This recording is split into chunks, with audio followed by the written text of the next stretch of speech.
வணக்கம். Delta journalist செய்திகளில் இன்றைய முக்கிய செய்திகள்.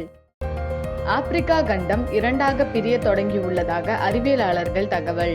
இதனால் புதிதாக உருவாகும் மலைகள் காரணமாக கேரளா, கர்நாடகா, மகாராஷ்டிரா போன்றவை குளிர் பிரதேசங்களாக மாறும் என்றும் கருத்து.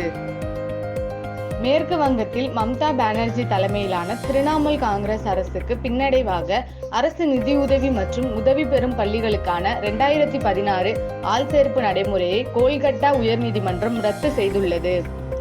தமிழகம் உள்ளிட்ட 6 மாநிலங்களில் இன்று மற்றும் நாளை வெப்ப அலை வீசக்கூடும் என இந்திய வானிலை ஆய்வு மையம் எச்சரிக்கை விடுத்துள்ளது.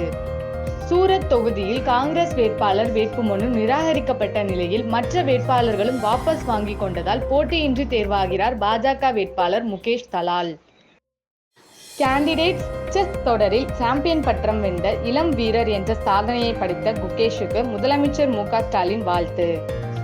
இது போன்ற செய்திகளை தினமும் அறிவதற்கு டெல்டா ஜேர்னலிஸ்ட் பேஜை சப்ஸ்கிரைப் செய்து கொள்ளுங்கள்.